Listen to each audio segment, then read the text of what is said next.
all I had to do was be myself and share who I am and what I went through. And I've got people going, this is triggering what you're sharing because this was my life. But it's also comforting to know that you've gone through what I've gone through and that I wasn't alone. Resentment is one of the biggest killers. People holding on to not forgiving people. And it's so painful because you're keeping it inside. You're keeping it. So it's actually manifesting into illness because they've just hit a pain point. You can't do it anymore. It stops with us.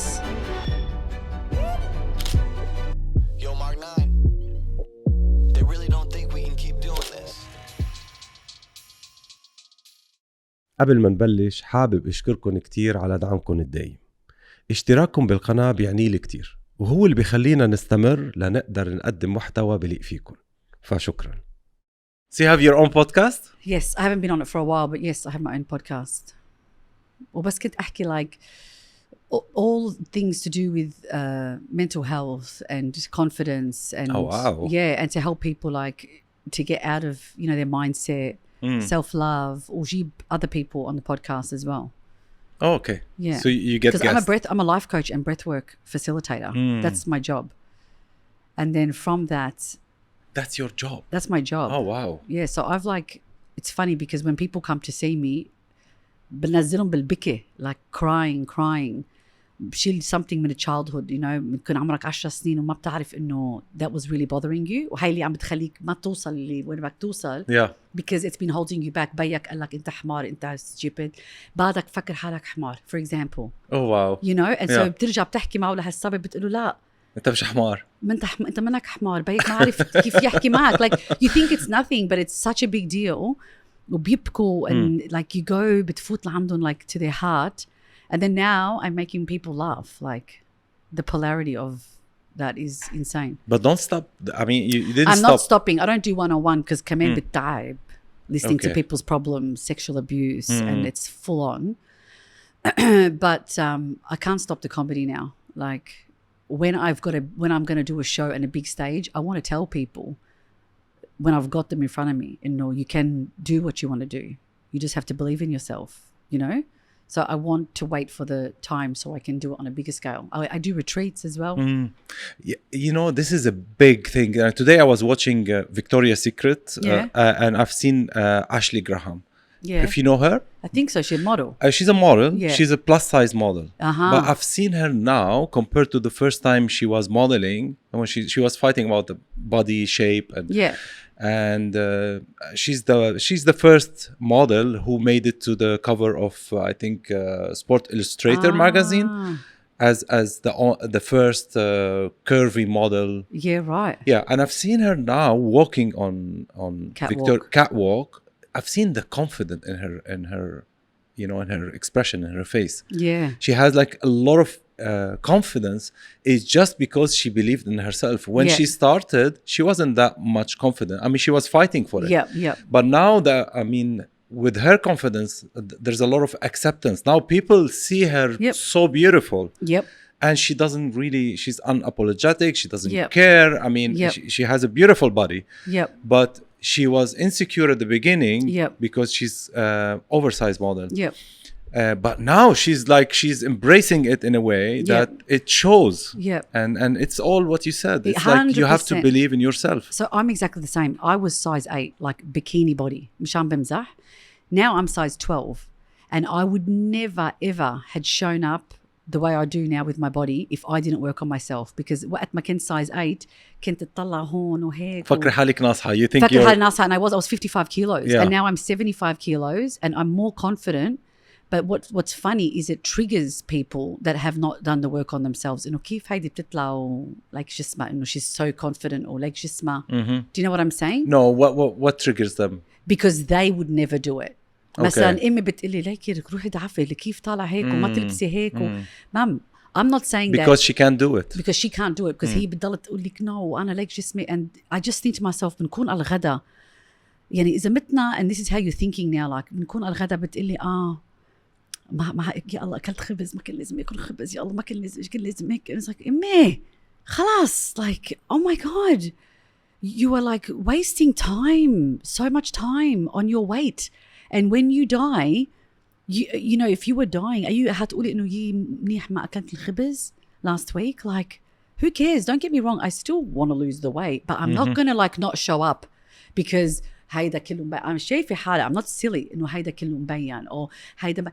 I'm not going to not show up. But what's funny, because I show up like that, like Ashley, إنه I'm unapologetic. This is how I am, and that's how I am right now. بلا لبنتي إنه لا, don't show up here. No way. Would I tell my friend you shouldn't show up because you're 14 and you're 75? No. So why would I do that to myself? Why would I tell myself that? That's why for me it's like, it's so big that women understand it, because men, women are not doing what they want to do because the stories they tell. Like في ناس بيقول لك I don't want to put my voice على الانستغرام مشان صوتي is not nice. What are you talking about? Your voice is not nice. Who told you your voice is not nice? Who told you that?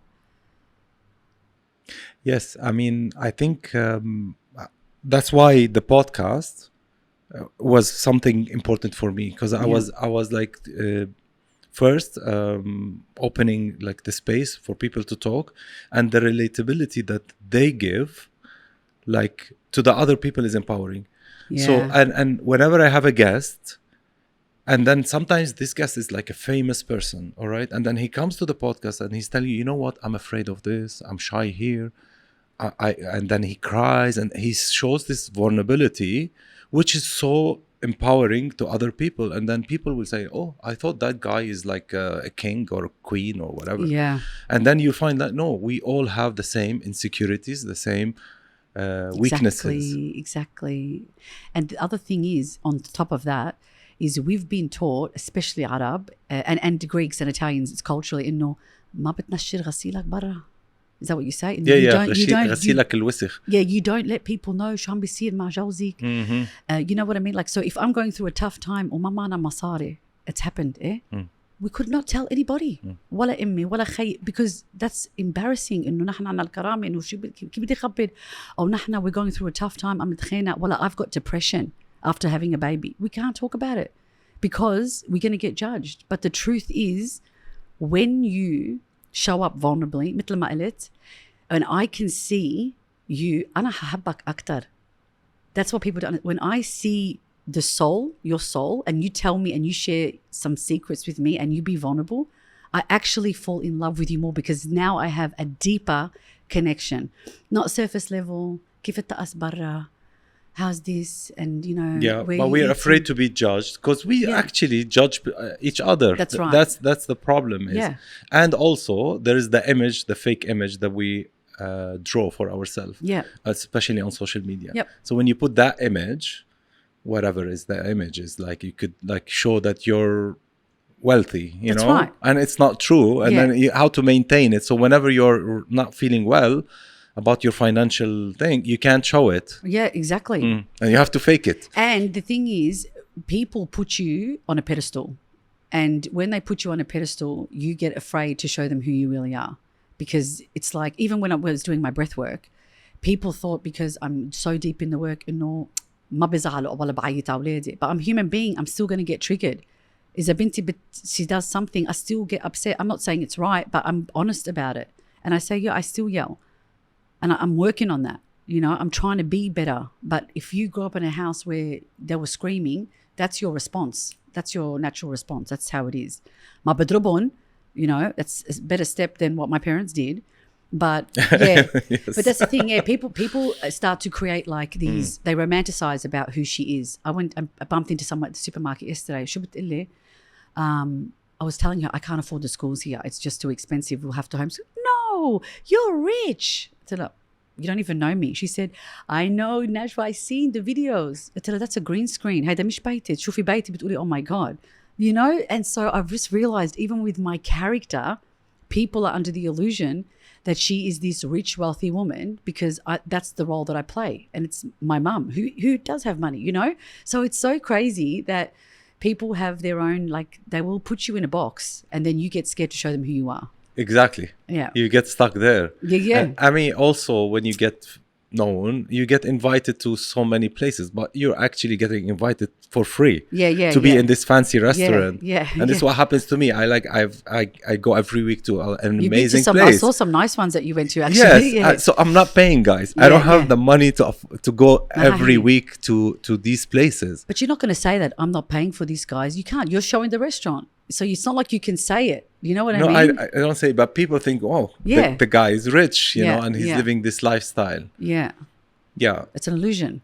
It's an illusion, but it's fine. That's fine. Let them think that way. That's not harmful. But if you think that way, that will become harmful. If you think that way about yourself, then it will be dangerous. If you think you are in this position and you're not, and then you can't show the real side of you. You can show your home. You can show if you are really tired or weak, and you know, it's like you feel like you want to express, you don't express it. Exactly. And even with me now, before my following got so big, so بس كان عندي 2,000 followers, I used to share everything. يعني امي, she used to laugh. She's like, بتروح الحمام, you're going to share it. I'm like, shush. But I was sharing vulnerable stuff because people be like, oh my God, I'm going through that at the moment too. But the bigger my following got, the more I went to share, and I was like, pull back. And now that I've got like 68,000, I'm like, I have 15,000 people watching my stories. I'm like, that's like a big stadium. What am I going to share? So now I don't share as much, and I don't know if I should or if I shouldn't, because the character is like an illusion for them, and then I am, and their perception of me. It's like, do I let them know that we're the same? You know, I tell people in my inbox privately. But that's why I wanted to do this podcast. No, but it's nice. I mean, not too much in a way that will affect. But I think yesterday you shared that one fan from the mall came and talked to you, and you were like very honest that you were happy about it. And you told people, please come, because it's gonna make my day. I mean, that's really nice and honest. And you said it. And when people do, because in Melbourne and Sydney, I can't leave, and people actually come up to me, and I always give them a hug when they're like, oh, because it's not like, oh yeah, it's like, oh my God, this is how they are. They're like, oh my God, you're from TikTok. I love this character. I love you. I always give them a hug, and I say thank you so much, because I shared something today. Steve Harvey had a interview with Chris, and he said, the public have made you. You didn't make yourself, because it's true. If people don't share my stuff, if you don't like what I'm doing, this is the one thing. If people don't like, especially with comedy, if people don't like you, you're not going anywhere. You can say you want to be a star as much as you want, but if the people don't think you're a star, you're not going anywhere. So the first thing is to believe in yourself. But if you let the ego, and a lot of people do that, I'm not going to respond. I'm not going to make myself so available. You know, I want to play a bit hard to get so they think that I'm here. I will never be that person. Don't get me wrong. Sometimes I'm struggling with all the social media platforms. However, I'll always try as hard as possible to message back, because especially when someone has sent me a nice message, because I wouldn't be where I am if it wasn't for them. I would never. If they weren't sharing with their friends and cousins in America and here and there, I wouldn't be going worldwide like I am so quickly. So I owe it to them. So how can I be arrogant? No, you're not. But the fact that you are sharing, that you are happy that someone says hi to you, it shows that you're humble. Yeah. Exactly. And then this is sometimes not everyone does it. No. Because they will show that it's like an ordinary thing that happens to everyone in life. And you are very humble too. Oh, thank you. Yeah, and Renoir, when she spoke to me, she was like, he's so humble. People coming up to him and saying, I'd love to be on your podcast and taking photos with you. And she was saying, like, you are so easygoing. And even how you messaged me as well. You know, like, look at this, and now we're here. Like, why not? Like, why not learn to connect with people and open up? Like, why will you just put this mask to protect ourselves from what? What's like, should we see it? What's going to happen? Yeah, I know. People are so afraid to, and you know, I can't be friends and I can't be around people that wear the mask, because one, if I'm open, they're funny about it. Mm-hmm. They're people pleasing and pretending, and they're always like, you know, you don't know if it's real, what's not real, because they're not being genuine, because they're too afraid to be themselves. So I can't see you. And when I look in the eyes, I can tell when you're being real. And when it's shut, I can't connect with you. And if I can't connect with you, I'm going to waste my time and my energy with you. I'd rather stay at home. Sarah, when did you feel like you can be open and talk about everything, to criticize the lifestyle, the Lebanese kind of culture, modern, make fun of it as well, which is happening. And you said I'm unapologetic, and what is happening is actually is a real thing, but they can't talk about it, but I can't talk about it. Yeah. And that's why they laugh. So what's funny is that I went on a retreat in Bali, one of my friends, because this is what we do. And I always thought that people had to know my mum for me to imitate her, to find it funny. But then there was like all these different people from different backgrounds, different ages, different cultures. And they were all laughing, and they were all in hysterics and saying, "You're so funny." I'm like, "How do you find it funny? You don't even have a mum like that. You can't relate. How do you find it funny?" And they said, "But it's still funny." And then I was telling my brother how I was going to go on the stage with this character, and he was like, "No one's going to understand. No one has a mum like that. Our mum is very different." Because everyone has this perception that the Lebanese mum is the village. And so my mum's so different. No. There's so many people like my mum she's classy, she's independent, she works, she's not a housewife, she's likes nice brands and nice things. تاكل بالمطاعم, تشرب wine or good wine. And so I thought no one's going to relate. Turns out the whole world is like, this is my mum, this is my auntie. And I'm like, wow. So I started it. But the first one was about the heater. And I'm like, "Mommy, put the heater on." She's like, "ما في برد. It's not cold." I'm like, "It's freezing. حطي chair blanket into naked, half naked." وأنا لابسة jacket, ski jacket, right? So everyone was like, when I started to read the comments, I was like, okay, this is hitting differently from my other content. Then I did another one, and my husband is very into analytics. He said to me, "You're going to be big. You're going to go viral. Keep doing the videos." I'm like, "No, these are just a couple of, it's random and they've gone viral. It's by chance." He said, "No, babe, you're going up and up and up. Look, read your comments. Everyone is relating and everyone is sharing. And if it's shareable, it means it's relatable. And when it's relatable and shareable, it's viral." And I was like, wow, all this time, all I wanted to do was go viral. All I wanted to do was get in front of a bigger audience. And all I had to do was be myself and share who I am and what I went through. And here I am now on the total opposite of what I do for work. And I've got people going, "This is triggering what you're sharing," because this was my life. But it's also comforting to know that you've gone through what I've gone through and that I wasn't alone. And that it feels like you were a fly looking shara badani. Like I got goosebumps. Because I'm also healing people with the mother. Because now they see that mother. I've had people say, "I don't talk to my mum because she was like that." Then when you actually look at it from a humorous way, it's like, actually, it's silly how she's talking. Let's laugh at it, because who cares if she tells you to put on weight? Why are you taking it to heart? How does she look at herself? Well, how did her mum talk to her? Right? That's it. How does her mom talk to her? And I had an experience with one lady. She came to my podcast and she said, "Before I do the podcast, I want you to do a session with me." And I said, I used to not believe in this, whatever is sessions and these things, but I had to do it. So because I said, "All right, let's do the session." And she said, "Okay, we'll do a Zoom call." She was outside the country, and she started to talk to me, and she said, "Okay, tell me about your mom."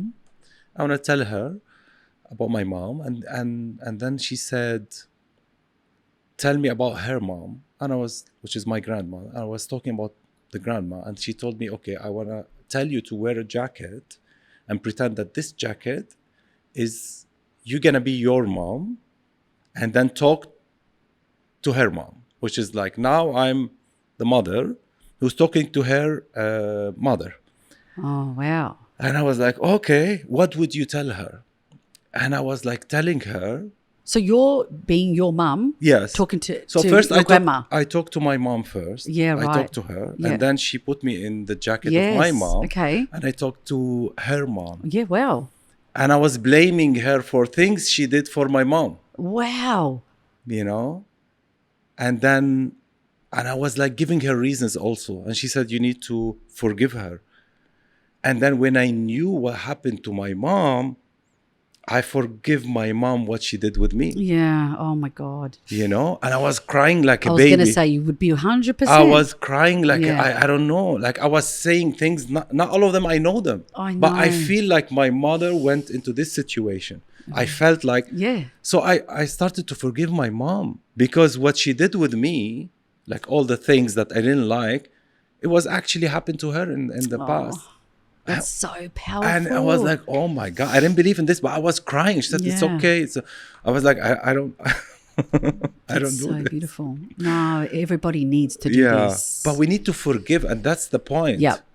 So can I just say, Louise Hay talks about resentment. She got breast cancer. Louise Hay, she's a big spiritual leader. She's written many books. And she talks about breast cancer is resentment. And so many women get breast cancer, right? Resentment is one of the biggest killers. People holding on to not forgiving people. And so when you can let go of resentment, even people that have done so wrong by me, and I have had people like do so wrong, I forgive them because I want to let go of that energy. Why am I going to hold on to it? Like they did what they did from a place of whatever. Where the resentment will come from? So the resentment will come if you don't forgive your mum. You're feeling resentful towards her, and you're holding on to it. I mean, with the breast cancer, I didn't link it because it holds in your body. So our body. So okay. What we believe, and when I say believe, it's like scientifically now becoming proven with metaphysics, and that's why for me, if you don't believe in this stuff, breath work is you can't. No one has to talk to you. You're going to start crying after oxygenating your body because you start to get memories because you start to produce DMT. Dimethyltryptamine. This stuff is found in like plant medicine, you know, like ayahuasca. You've heard of ayahuasca. Yes. You know, you release DMT when you're in a dream state. So it's so powerful for these type of sessions because you will go whether you want to go there or not. It's not like Reiki or kinesiology. Can you feel this? Can you feel that? You're going to feel the shaking in your body. You're going to feel the tears coming out. You're going to get memories that you didn't even know existed. It's crazy. So back to my point, the body keeps score. So if someone has been through sexual abuse or someone has been through a really bad pregnancy, you have pain in your pelvis. You will have pain in the groin area. You will get these things. And it's crazy because the amount of people that have gone through sexual abuse, and it wasn't until like I started working in this field and opening up and people like, and bringing voice to it because we don't talk about it because it's like, it's going to bring so much shame to a family. And when you talk about it and you realize it's like every third person I would speak to, every time I'm in a session and I talk to people about it or someone's opened up about it in a circle in breathwork, someone's like, that happened to me when I was 8, that happened to me when I was 10, that happened to me. And like the amount of shame, like I want to explain something. The universe is frequency, okay? Put religion and everything aside. We're all energy. So if the universe is frequency and love and enlightenment is the highest frequency, the lowest, apart from death, is fear and shame and guilt. And if you've had something bad happen to you, you're living in shame because you don't want anyone to know. And it's so painful because you're keeping it inside. You're keeping it. So it's actually manifesting into illness in your body. Now, you can't feel love and grow and do all the things if you don't feel the shame, let go of the shame. And the best way to let go of it is to talk to someone about it. And it's like it's a release off your shoulders. And that's what people don't understand. We need more spaces where men and women can speak just openly and vulnerably with no judgment and go, it's okay, that happened to me too. And actually be like, oh my God, wow. And yeah. And it's not a big deal. And you didn't know that because you were told not to tell anybody. And then you're like, oh my goodness, I've been holding on for 40 something years to this shame story, right? That it's my fault, this, that, whatever. And it's played out in my life in so many different ways. And yet it's actually really common. Wow. And we're still not talking about it. Enough. Just holding the resentment and the hate and and shame. And this is all the toxic you know, like that's going to stay in your body. 100%. And it manifests. It's the cortisol. It's the adrenaline. And it manifests into cancer because cortisol, when we actually start producing lots of cortisol in our body, which is what happens when you're feeling like stress and all of that, it turns into inflammation. It manifests into inflammation. What's inflammation going to do? It turns into illness, sickness, all these autoimmune diseases, cancer, all of these things. you know, like I'll hear of someone that had cancer and then they'll be like, oh, but he was so healthy. He was like running every day. He was eating well. He didn't even eat this. He didn't eat that. He didn't even drink. Straight away, I'm like, how much trauma did this guy have? How much shame was this guy holding on to? Nobody knows. And you'll never know. And they die with the shame. And that for me is like, I want people to understand that they are not alone. So sometimes when I'm talking to someone and I can see they can't even make eye contact with me, I can tell they've got shame. You can see that, you know what I mean? You can see it. Or their voice, they can't even like express their voice because it's part of the session. You scream into a pillow and they'll be like, ah. But screaming back in the tribal days was a thing. You'd go out into the lake or the river and you would just scream and you would express that anger. You would let it out. And when I see these people, you know, it depends on who it is and how close we're getting. I'll bring something up, bang, just like that. Like I've done it at school events and things like that, you know, just over dinner of something that's happened to me because I know one person on the table is going to be like, me too. And I'll be like, oh yeah. And then everyone's like, what? How did we just get so deep? And I'm like, because I decided to open up something that no one talks about instead of talking about what's on sale. And I can't do those conversations anymore. I just can't do surface level. When you've gone so deep, you know, in especially spirituality, you know there's so much more to the human design, to the human body, to us, to life. And you just can't have surface level conversations. It's too hard.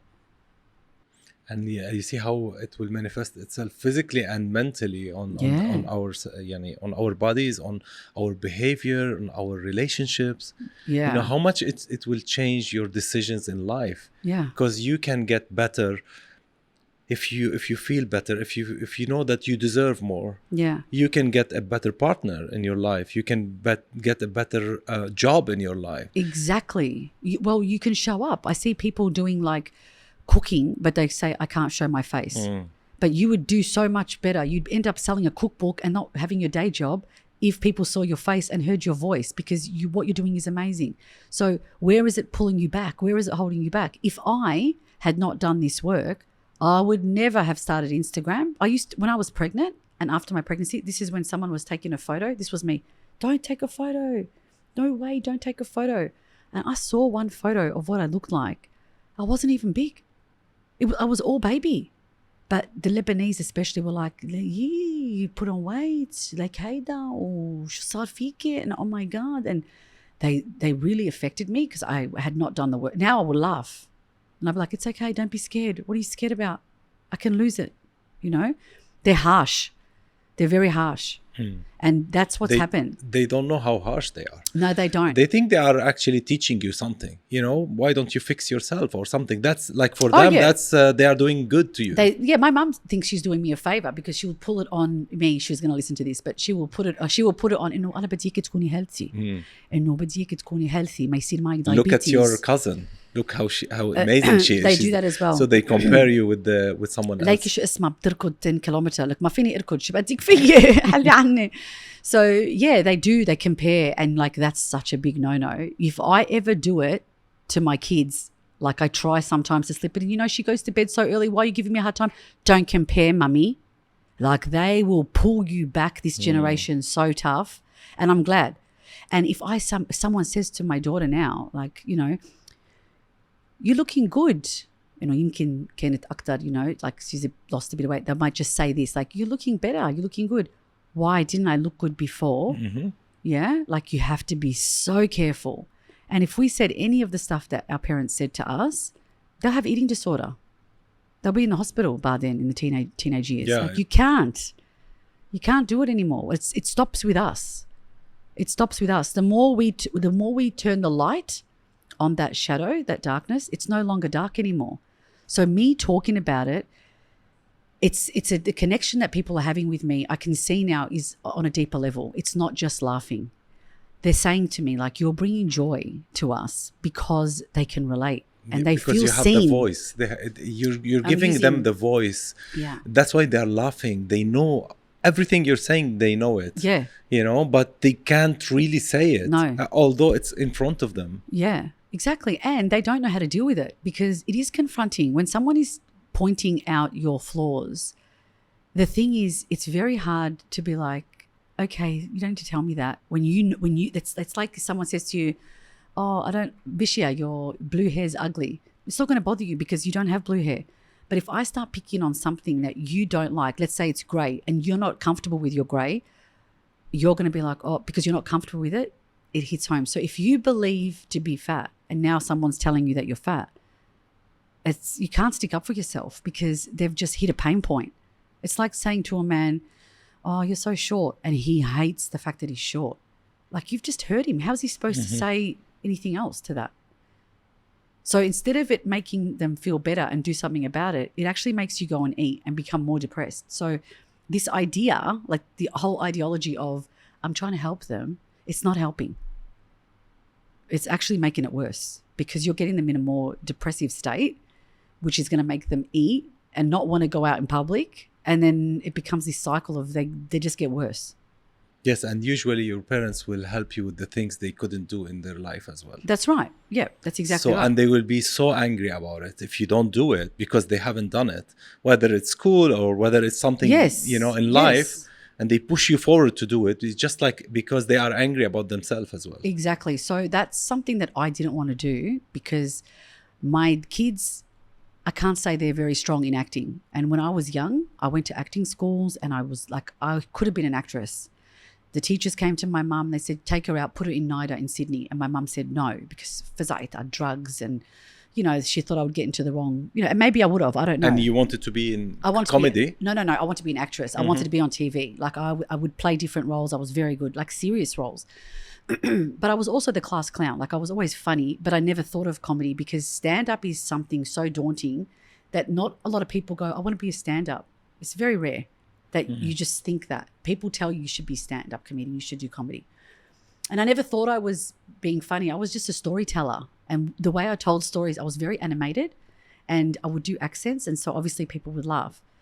But when I saw my kids, because I wasn't doing it, when I had my son, I was very depressed, like very, very, no one would believe it's the same person. And then I was like, I hope my son's an actor. I hope he can sing. Because I used to sing. I hope my daughter's a singer. And then I would like just wait for to hear how they're going to be. And then school plays start and the hotin and wara. And I'm like, why are they at the back? Like, how are they not doing lead roles? And I started getting so annoyed. And then that's when I realized, because you got to do it. But what we tell ourselves is, I'm in my 40s. And what we tell ourselves is, it's too late now. When I was in my 20s, it was too late. You're married now. You've got kids. It's too late. Then I was in my 30s. It's too late. And I was like, actually, hold on. I'm still alive. It's not too late. As long as my heart's still beating, I can still go and do it. And people around me were like, don't be silly, man. Are you serious? So for me to like blow up in like 5 months is like, I can see that actually it's going to happen in this lifetime because I started to talk myself out of it. Maybe not this lifetime. At least next time if you come back into this life, maybe next lifetime. Heck, I was telling myself, really? Yeah, like maybe next lifetime, that's going to be your purpose. It's not this lifetime because the imposter syndrome kicks in. You're in your 40s. What do you think you're going to do? People start this when they're in their 20s. So I'm more of an inspiration to that middle-aged woman that goes, wow, look, she's doing it. This is what people said, that you're doing it. And I'm like, yeah, I'm doing it. And I'm going to show you how far I'm going to go. And when you believe it, things start to align. You meet up with this girl. I've already spoken to you. I'm coming to Dubai. Let's do it. Someone calls Chris Fade. Can you check out this woman? Put her on your podcast. I did Muna Katan yesterday. I haven't told anybody. Really? Yeah. And, I didn't actually think that was going to happen because I know to get to them is really big. And I hadn't told anybody before I came. And I'm like, oh my God, I've done a reel with Muna Katan. How? I haven't even spoken to her yet. So it's like, that's all happened in a few months. What's going to happen in 2-5 years? And who said you can't be in your 60s and still going? Like, so for me, anything is possible if you believe in yourself. That's all it comes down to. Because it can't happen if you tell yourself, no, I can't do it. Then, okay, you can't do it. But I didn't want to be that mum that keeps on looking at my kids. What are you doing? What's wrong with your voice? And push them, because that was my dad. When I'm playing tennis, get the ball. Get the ball. What's your eyes on the ball? He would scream at us because he didn't make it. So he wants you to be a champion because he couldn't be a champion. My mum wants me to go to university and be a lawyer or whatever because she didn't get to go to university. So it's really hard to like try to fulfill someone else's dream, let alone your own dream. So I will never put that pressure on my children. So I thought, you're going to go and get it and you're going to do what you got to do and show people if you want to do it, don't try to do. I see parents like, I wanted to be a soccer star, and they'll do everything in their power to push their kids, and the pressure they put, and maybe the kid doesn't even want to do soccer. You just pushed him. Because you're not doing it for him. This is actually, you know, the generational traumas. Yeah, this 100%. is how it's passed, you know, because we want to fix ourselves, or we want to do things that we haven't done, and we just want to pass it to somebody else. We feel good about it. Yeah. You know, I want to make my son whatever. A dentist. Like, you know, dentists, the highest suicide rate is dentists. Do you know that? Really? The highest in suicide is dentists. And you know why? Who wants to be a dentist? Why do they want to be a dentist? Because it's really good money. Where we are, it's really good money. So in Australia, that's the highest suicide rate. It's really good money. You get paid, like, for us, to my son, to do veneers, it's like 30, 40 grand, $1,000. So their parents push them to do dentists. So it's usually like a family thing, right? Who wants the pressure of looking inside someone's mouth and the tooth? That's not what that's not your purpose. It's not your purpose. And you didn't wake up, oh, I want to be a dentist. I want to look in someone's mouth. And that's what I want to do for the rest of my life. It's not. There is another area. Yeah, exactly. Disgusting. Exactly. It's like, that's what you want to do before you have your lunch break? Like, come on, you know? Then everyone will stop. They're looking at the money. So what people don't understand, if you actually look at what you're good at and what you want to do and what you're passionate about, then you say, how can I make money from doing that? And that's the trap. Because people get stuck in these jobs, it's always because of the money. And when people say, no, but I'm happy, I'm like, Scott, you're not happy. Like, you're happy with what you're doing. But when did I do it? Wow. I did it in my 40s. What were you doing before? Like, I was doing something I like, photography and production. Yeah, okay. And I loved it, you know, but I was forced to do it. Yeah. Forced by nature, let's say. You know, I had to leave university. My father couldn't afford to keep me in the university, and I had to do photography, which I love. Yeah. But it happened that I was forced to do it because it wasn't a job to be a photographer. If you're in a university, it can be like whatever, working or study business, study lawyer, study anything. Yeah. You wouldn't choose photography, although I loved it. Oh, some people do that. They do like it, yeah. Yeah, I mean... But that's not what you would have chosen. Yes. Yeah. But I was forced to do it. Corona came and I forced to do the podcast. I think it's the same thing happened to you. Ah, yeah. So I was in the production and doing photography, and Corona shut down, lockdown. And I was like, okay, let me do a podcast. And I didn't know it's called a podcast. I just let me talk to people and have cameras and microphones and this, and let me interview some people. And the first person I started with was my client. It's like, hey, let's sit down and talk about what's happening. And then the second came, and it's like, okay, I know a lot of influencers, a lot of famous people. Let me invite them. And they came, and it rolled. But it was like, at the beginning, I was like, what I'm doing? I mean, I love it, but I'm not confident about it. But I was seeing people like reacting in a very positive way, which made me feel good about myself, you know? Yeah. And I didn't know why, because I was thinking, because I put my image in the image of the TV presenter, and I'm not that. And I don't want to be stepping on the media side of it, because you have to study to be that person. Feminist. But, you know, Heidi, it's a stereotype, you know, because you can be yourself and, that's right, and be do good. whatever you want. Yeah, exactly. Yeah. And you're easy to talk to as well. Yeah, I mean, but going back, when did we choose what we love? Is like when we had enough self-awareness, when we had enough self-belief, and then we said we choose what we like. Or when you have a like an emergency, not emergency, when you have la samahallah cancer, and then she will leave her husband because she hates him all the time, and she will leave her work because she had, like, now she wants to live. Near-death experiences, or 100%. Yeah, we don't choose to live and to choose what we love until it's too late. And it's too late, or we are under pressure, or a turning point in our life that makes us take the right decision. You hit rock bottom. People have to sometimes hit rock bottom. Yeah. before they can really go, hold on, what am I doing with my life?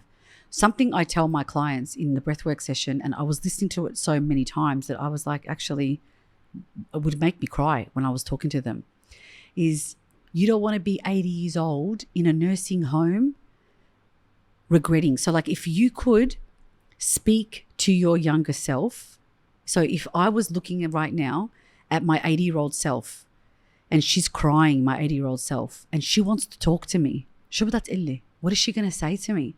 Like she wants to say, what is she going to say? And then I'd be like, she's going to say, just go and do it. Exactly. Just go and do it. Show people who you are. What have you got to lose? What's going to happen to you? Are you going to die? Go and show people who you are. Don't be afraid before it's too late. And that was the turning point for me where I was like, I don't want to be 80 and say I should have, I could have, I would have. Because that's what was happening. I used to tell my kids when they were really young, I used to be a singer. I could have done this. And I stopped singing because I got really scared and then I got nodules on my voice box. But I could have gone back and trained. But it was the fear, right, of not being good enough and whatever.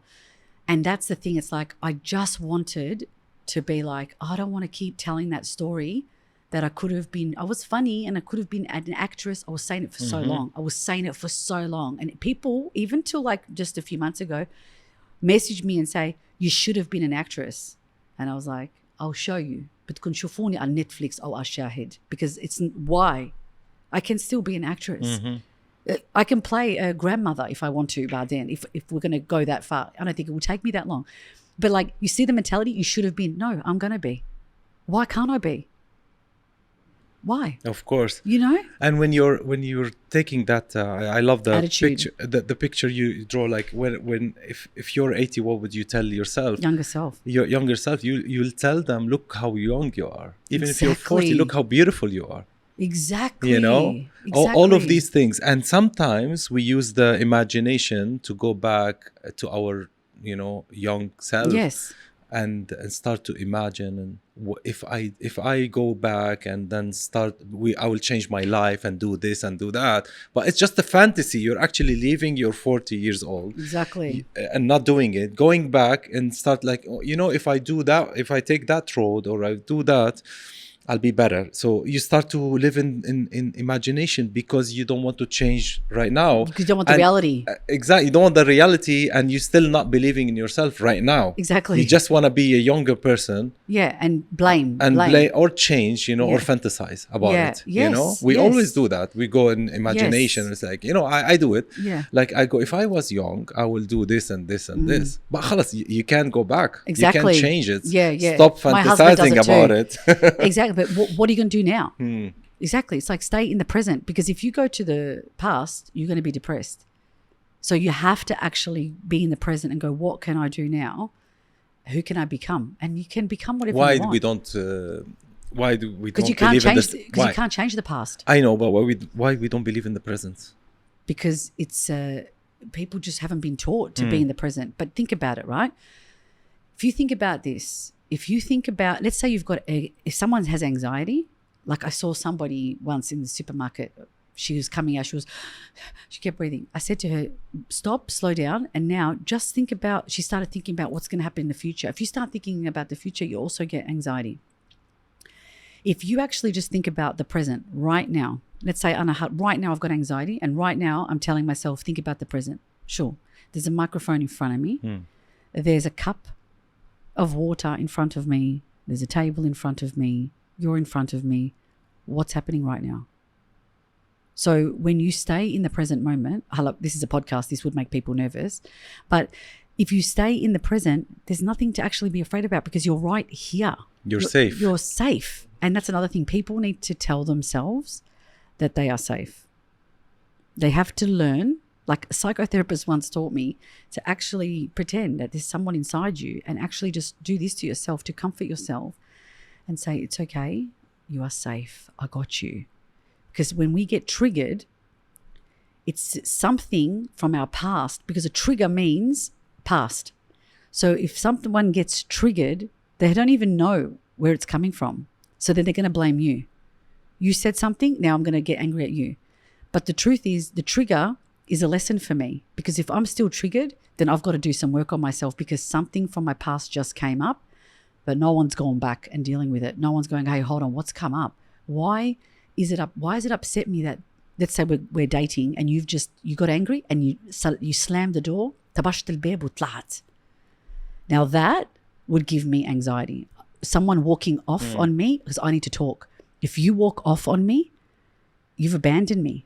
So people that have got the abandonment wound, and I never thought I had the abandonment wound because my mum and dad are together. They got divorced when I was older. You know, my mum never left me, but she did. So when I saw the psychotherapist and she made me go back, she asked me about my mum when she was pregnant. How old were you? Did you go to childcare? I said, yeah, my mum when I was 3 months. 3 months. Hotitni on nannies and childcare because she had to work. So I wasn't breastfed. I wasn't fed. I wasn't held by my mother. 3 months. That's a baby. That's actually abandoned. If you're left to cry as a baby, what they teach you to let the baby cry, the baby stops crying, not because the therapy is working, that the school has told you, yeah, that's what you do. Now they stop. The baby has stopped crying because the baby knows now you've abandoned them and no one's coming. That's why the baby stops crying. So then the baby grows up with anxiety and an abandonment wound, an abandonment wound. So then I go in a relationship and you walk out and slam the door. I'm on my phone. Come back. Where are you going? This is the fight now. And then you're not answering me. It's getting even more triggering and more escalating. I have no idea it's got to do with my past because then you've got someone else that might not trigger them. You know, it's like, Allah ma, go, right? They might not get upset. But then something else triggers them because we don't all have the same triggers. So it's like so complicated to be a human because of our past. And so if we don't fix it, instead of living in it, it's just going to keep on coming back and it will show us in different ways. So your triggers are actually your best friend. Because if someone triggered you, like if someone came, not late for a podcast, but when someone comes late, I get really triggered, like really badly. Oh. So that doesn't bother some people. That's why I come early because I'm an early person. Right? But it's actually something that I take personally because, Keith, how I see it is they're so disrespectful. A lot of people will say that. It's very disrespectful. They came late. They don't respect me. But the truth actually is they're just disorganized. That's the truth. People that come late are not organized. It's got nothing to do with me. Make sense? Yes. It's crazy. But then what do? We take it personally. So if I can give anybody advice, it's always don't take things personally. And I have to give myself that advice because sometimes I still do. Don't take things personally and don't have expectations because these are the things that will disappoint you. Yes, of course. Right? But you know, when you were talking about the abandoned, I was like, honestly, it touched me so much. I don't know why, because I haven't hit that part in my life. And I know I was abandoned due to the situation of like traveling and my mother has to be with my dad in different country and I was like left with my grandma who was like, you know, different way of raising thing. But it's a big thing. So then, you know, you may struggle to commit because you're scared that you're going to be abandoned. Like this is the thing that people just don't understand it. And if it did hit something, and it's good because it's something that now has turned the light on that for you to work on. And that's the part where people don't know, how do I work on that? How do I work on that? Like, where do I go from here? Because when you open this stuff up, what people don't tell you is that it can make you feel a bit sad for a little bit because now you're going back to something that you thought wasn't affecting you and it actually is. And unless you have kids, I think it's so much harder because when you have kids, you can be like, oh, I would never do that to them because I can see what I'm doing now. Now I'm here, but my husband is hands-on with my kids and I'm FaceTiming them, you know, and they know why I'm here and I'm getting them involved and it's different.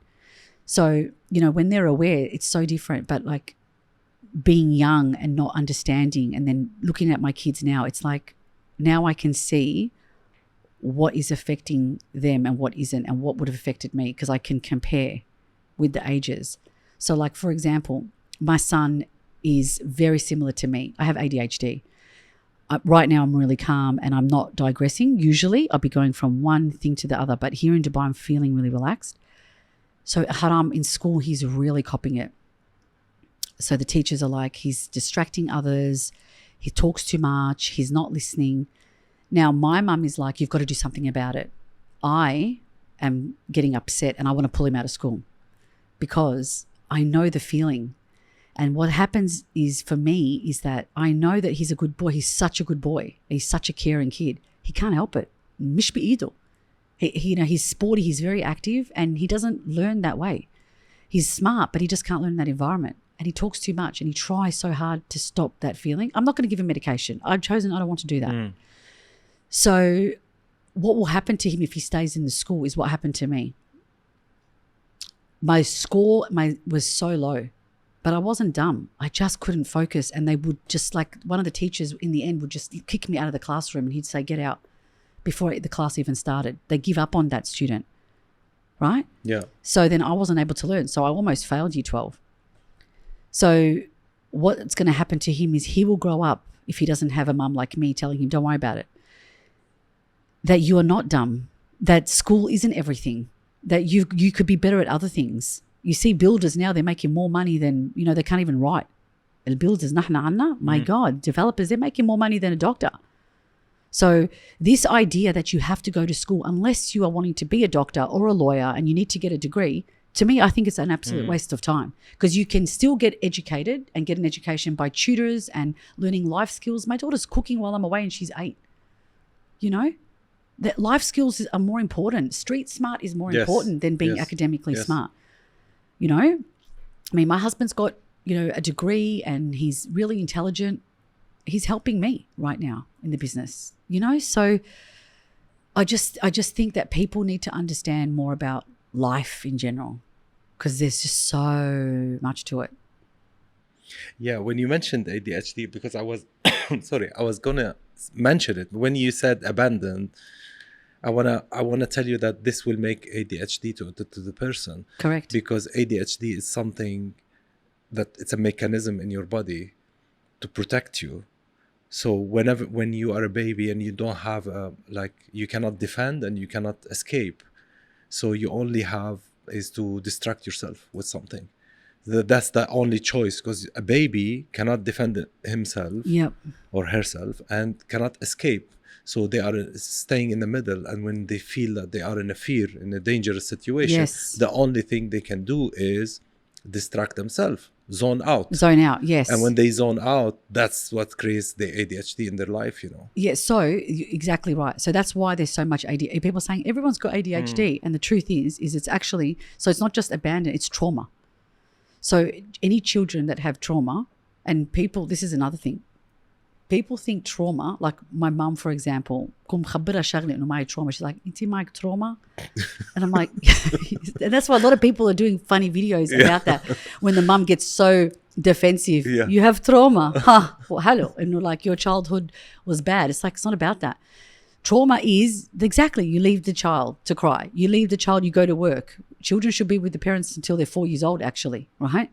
Children should be skin on skin, like back in the days, not put down, put him in the walker all day and he's like, that's trauma. But people just, especially the Arabs, they don't see it like that. The Lebanese and the cultural, immigrants, they don't see it like that. But it's trauma. And it is presenting more and more and more. And my son has trauma, and I'm aware. I'm very aware mother of what I've done. I was very, very depressed. I went from being 55 kilos to 100 kilos. I was 98 kilos. I was eating. I was so depressed. I was in a wheelchair because of my pelvis, and my hips were so bad I couldn't walk. And they kept, every time I was Googling and I was talking to people, they were like, you may not be able to walk after either. And even to today. In your pregnancy? In my pregnancies, both of them. And then after, I still have problems. So I can't do certain exercises. I can't go for really long walks. I can't walk upstairs for too much. People that know me and my family are really aware of that. I can't walk and carry heavy stuff. It's quite debilitating, especially because I'm young. If I go to the supermarket in Australia, you ask somebody, can someone take this to the car? It's not like here. They're looking at me like, and I'm like, I have to explain, I actually have a problem. It's embarrassing, but I do. So all of that contributed. And then when he was born, I couldn't even carry him. So he was like on the floor a lot. He was on his own a lot. And I was rejecting him because I felt resentment because of him, now I'm in this situation. And then I was resenting myself because I always wanted a baby. So I was like, of course he's going to have trauma. Of course he's going to have ADHD. Of course he's going to be like this highly, strung little kid. So, you can still work through these things.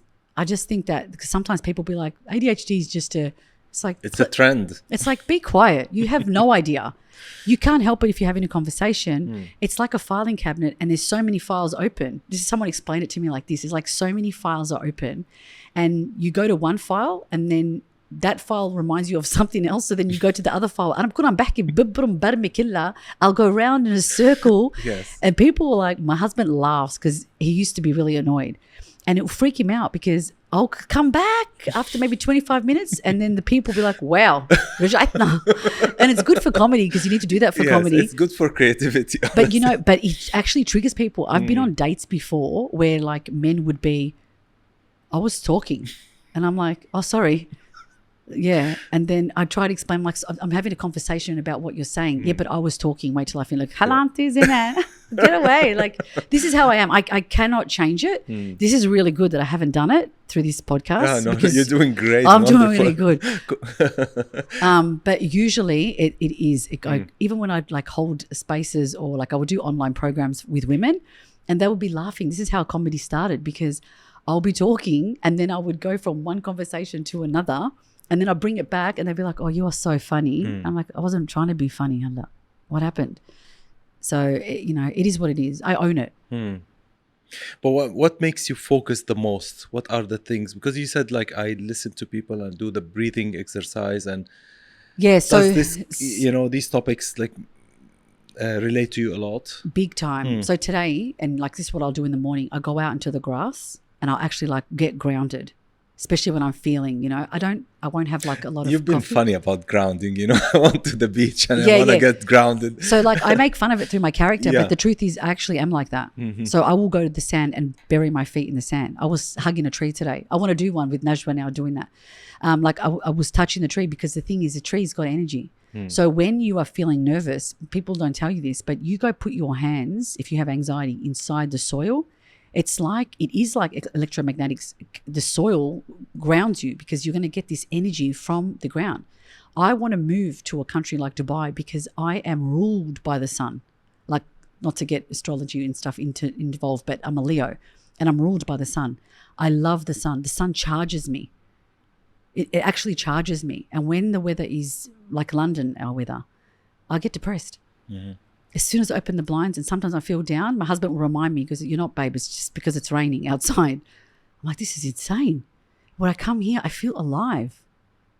It is actually, it is. We only have the full moon energy also sometimes. Yeah. It's like we get like, what's wrong today? Like, oh, it's a full moon. And we feel it, honestly. Yeah, of course. Yeah. But like you get to wake up to the sun. You get to see it. I can't see the sun. I have to drive to go find it. I was like, I can't see. Where's the sun rising? Where's it setting? Whereas here, you just wake up and it's there. You see it and it's beautiful. It's just like the sun setting is just, it's beautiful. It's like you're getting in touch with Mother Nature. And that's our mum. So when you think about it like that, it's like I'm actually getting sun.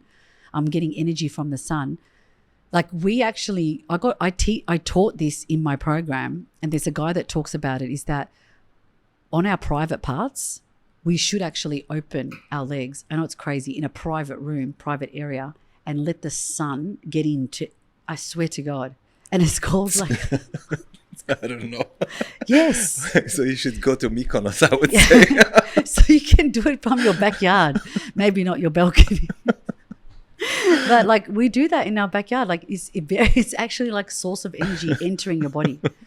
Yeah, it's crazy. All right. And talking about that,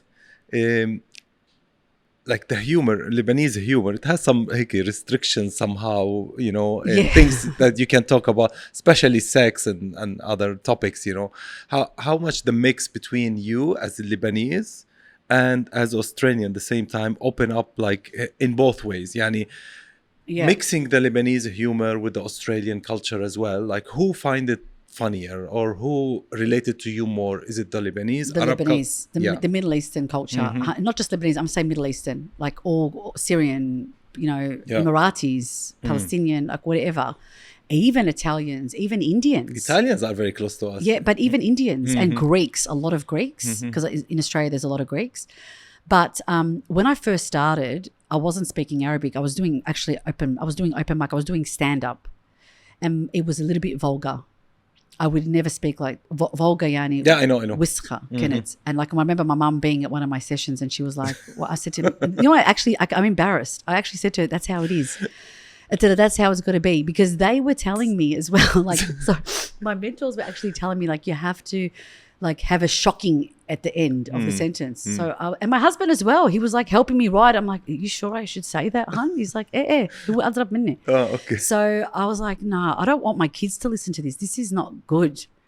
And it didn't feel nice and didn't feel natural. But they were like, "You can't sit here and tell a story and then a story. Now you're telling the joke. You have to be famous to do that." So I was doing it, and then I tried to do my funny stuff of when my dad, what he would do and things like that, and wasn't hitting that culture at all.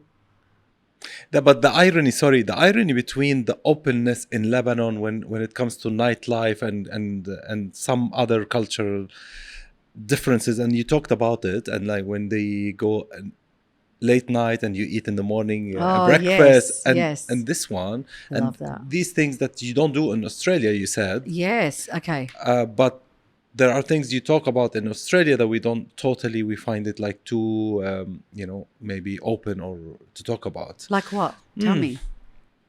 Like sex in general. Yeah. It's like you've been, here we're shy, but we're open at the same time. I don't know. Yeah, because like right now, when I just spoke about that sunning you were like, I could tell that, I was like, I shouldn't have spoken about that. But on any other podcast or with anyone else over there, I would have actually said sunning the, like, it's open. Okay. We talk about it, and we talk about it in my program.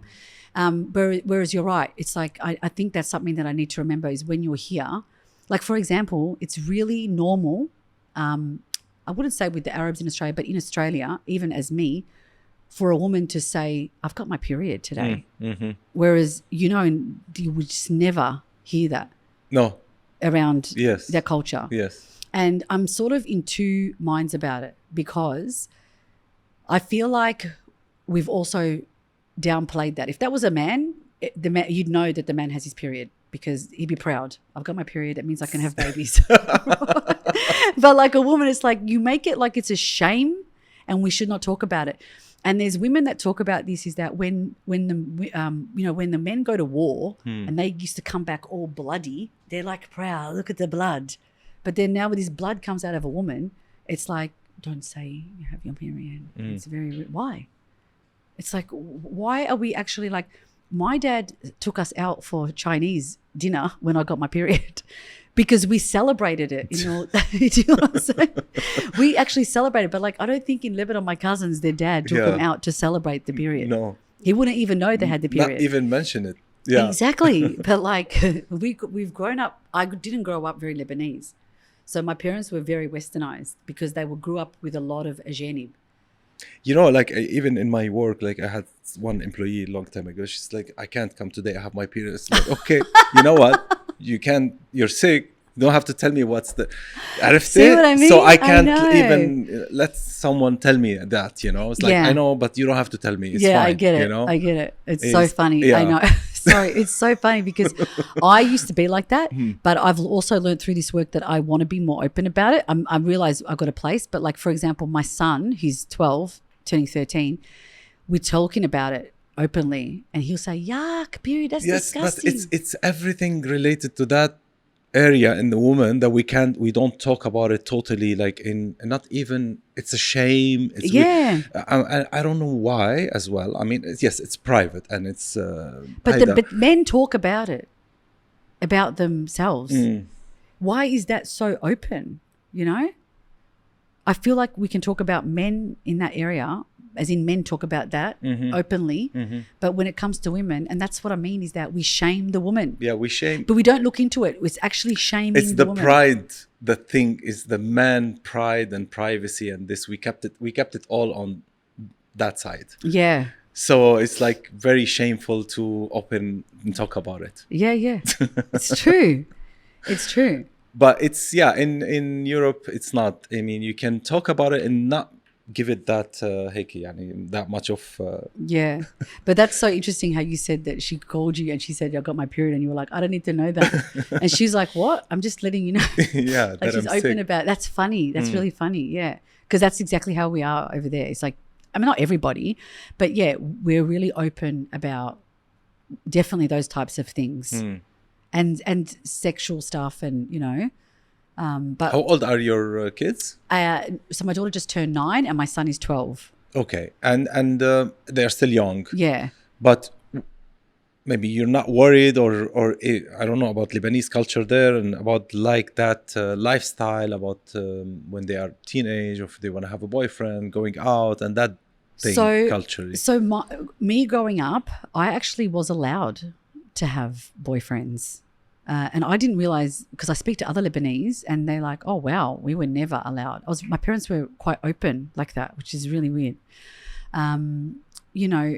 Because my parents didn't want me to they weren't those, I call it ignorant, because I think when you just want to marry your daughter off, it's a little bit, old school. My parents were not like that. When someone came to want to marry me, my dad's like, also, like, I want to I'll shoot him. He's not coming now. She's like 19. So my parents were like, you're going to see the world.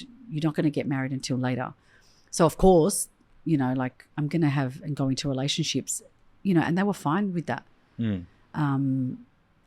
My husband and I have already discussed that we will also be fine with that. But I feel like I want to be stricter than my parents.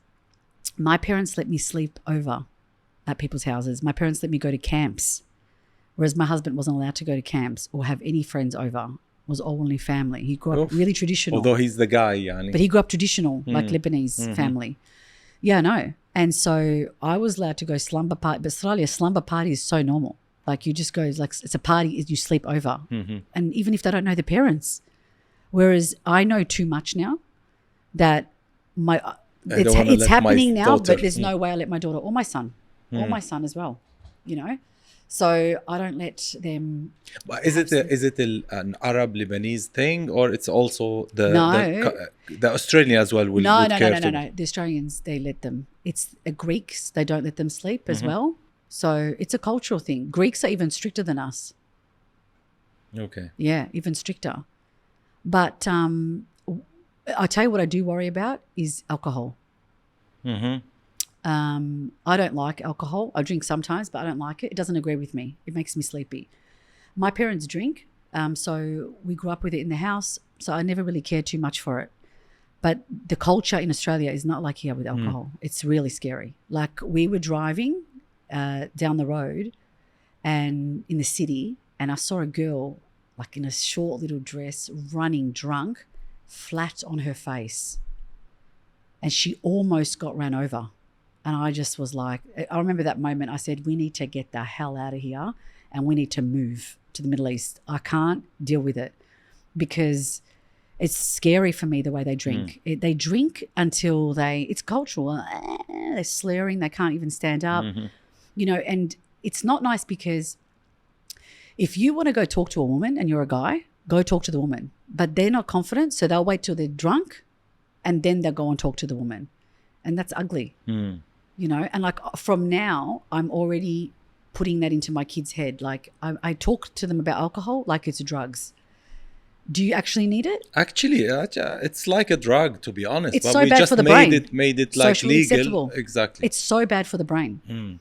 And, it's interesting because it's so culturally accepted. But I think that marijuana is better than alcohol. Straight out. In some countries, it's legal. It is in ours. It's legal. It is in ours. You can buy it from the doctor.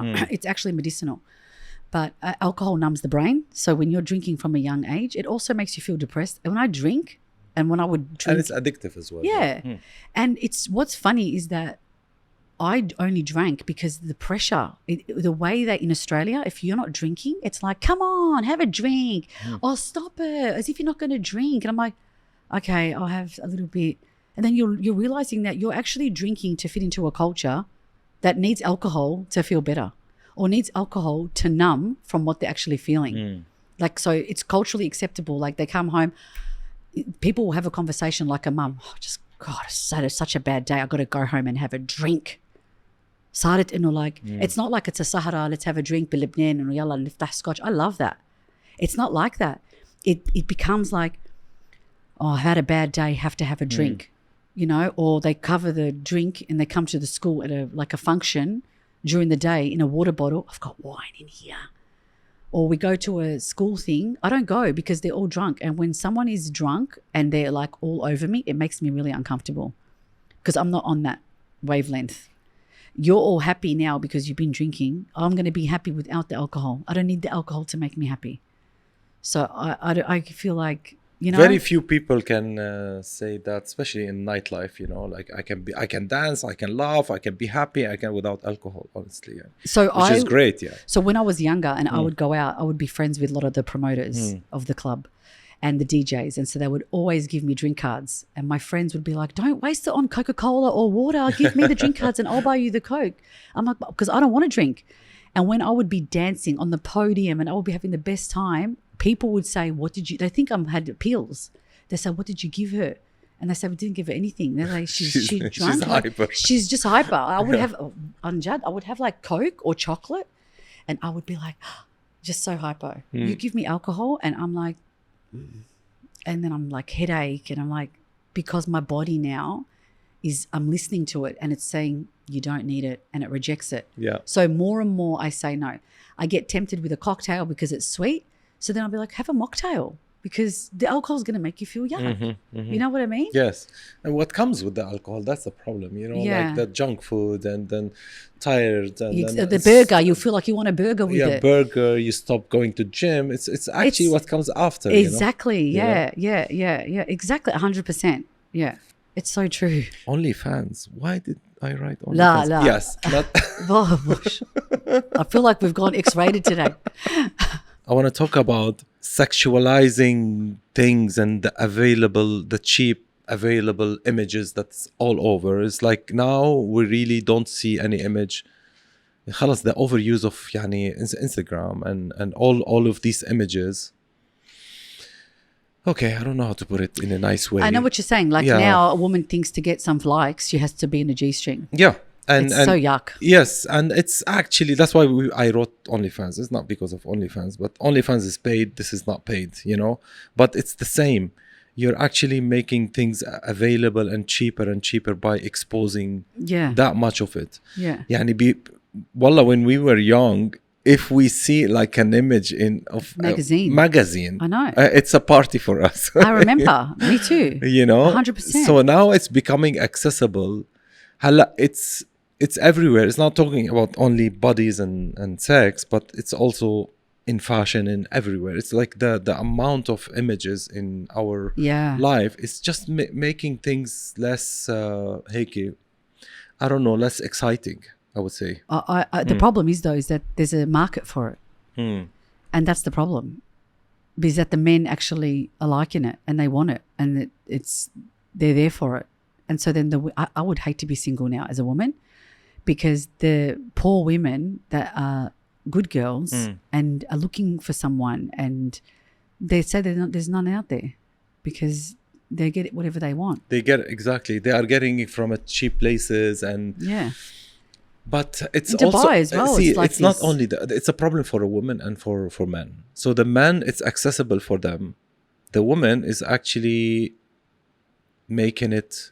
They only making it harder to the guys because they only want to choose the top 20% of the guys. Yeah.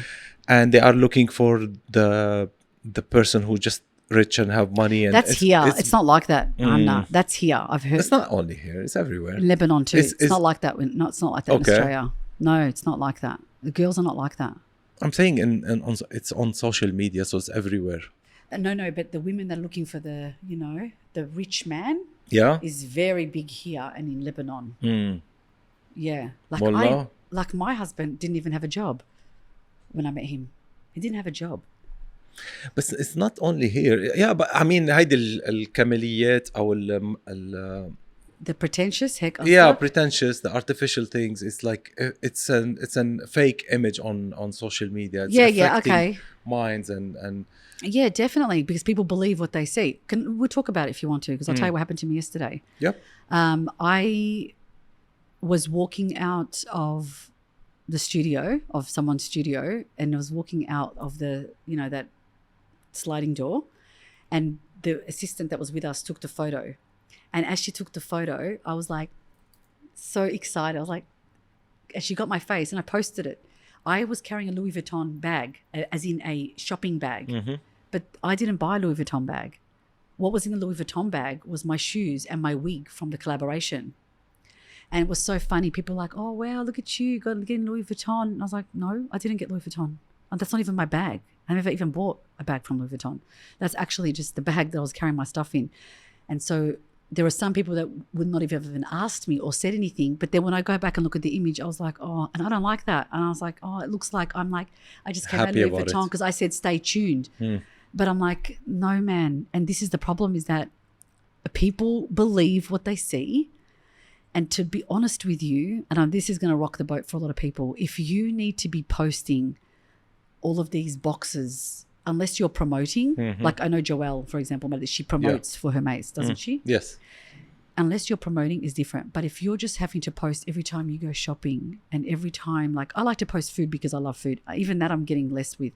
But if you feel the need to post all the highlights of your life all the time, and I've met so many people that post these highlights and they are so miserable. Yes, they are. And people are watching this life and wishing that they had that life. And I'm like, no, you don't. I think people خلاص no more believe in this. And I want to say, differentiate between really an influencer and somebody who's post. I don't see who will post about like his watch or his car and all the time, except an influencer trying to promote a brand. You'd be surprised. Wallah, it's like خلاص becoming, I think it's dying by time. It's embarrassing. Like it's embarrassing. It got to a point where someone's got a coffee cup and then they've got their handbag so they can take the photo of the. Why? Who cares? Yes. What do you make the handbag mean? Don't get me wrong. It's nice to have a nice handbag, but at the end of the day, if you are putting the value on the handbag because you believe that it makes you more. I did a reel about this on my other page a while ago where I had a Louis Vuitton bag, I had all this makeup, and I had like a nice jacket, and then all you saw was just the top of me, like I had a towel and no makeup and no bag. And it's like, there's work around that where there's places where we've gone where you have to walk around naked, right? And how comfortable are you when you take everything off and all you are is just a body? You don't have the designer. If you did that to someone, if you said, if I stripped away everything from you, you're not any of that money.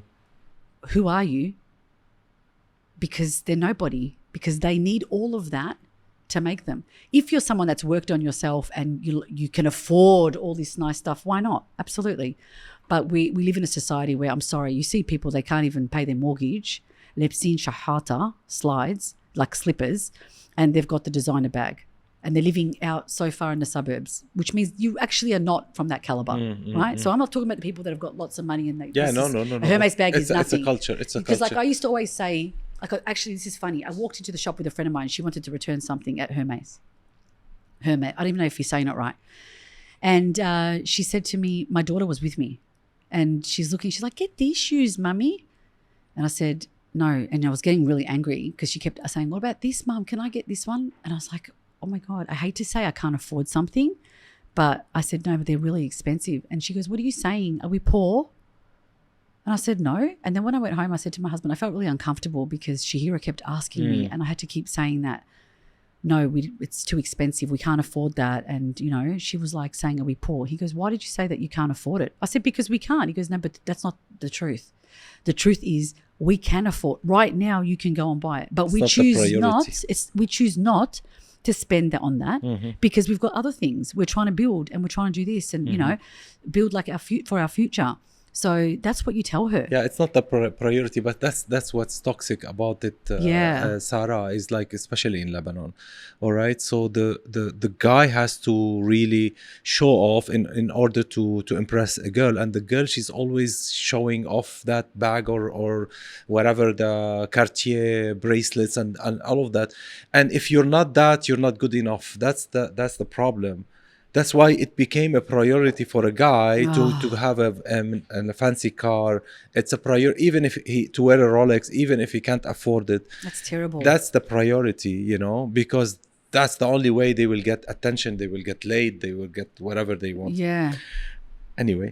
Well, this is the problem, though. We actually need to change.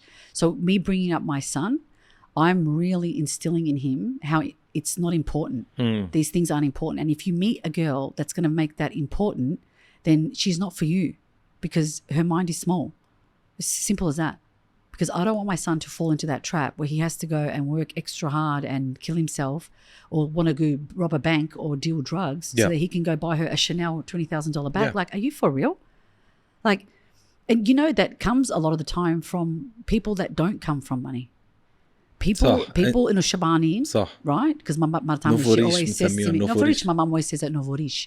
People that Shabanin and Ahlun, they're not like that. No, 100%. And people that are sure of themselves don't need that. That's the truth. So I'm not saying you can't have a nice designer bag. Yes, I would love to get myself a nice Christian Dior Fendi when the time is right. It's not a priority right now. 100%. You see it here in Dubai, you know, it's like, honestly, the rich people in Dubai here, the real rich people, they are so humble and so nice and discreet, and they don't want to show things. Can I just say something? I'm living at the moment with one, and I have never in all of my life seen a house, not even in the movies, like this, not even on YouTube. The stuff inside, the decor, the everything, the pool, my God, like, wow. She doesn't, I said to her, I didn't know because she doesn't post. Like anyone else would be posting, you know, the house and this and that. And out of respect, I'm not posting, you know what I mean? So it's really crazy how you're right. People, and she doesn't wear anything with brands. She's wearing Abaya and she's stunning, absolutely stunning. And, you know, even her jewelry, like she's just so humble. And that is someone that has grown up with money. And that's what, you can see it. And then it's really hard. And I go to Lebanon as well and I see the pretentious, cigar or Porsche, I'm like, all right, mate. That's the Novorish. Yeah. Sarah, انبسطت فيك كتير. Oh, me too. Thank you so it's much. Stunning. It's amazing. We can go for hours. I know. I don't wonder how long we went for. I don't know. I just kept it going. So. I just feel like I was just coming to visit you and having, you know, a drink with you. Yes, and it's not gonna be the last time. You're gonna repeat, and hopefully you can live here in Dubai. Let's do it. Let's make it work. Yeah, let's make 100%. it work. We can help you out. I mean, everyone would love to have you here. Can I just tell you the amount of people that are helping me out is like, it's insane. Like they really want me to be here, which is beautiful. Yalla, let's come. Bring the family. Thank you so much for having me, Amjad. Thank you. Thank you for coming to my podcast. Thank you. Thank you, Sarah.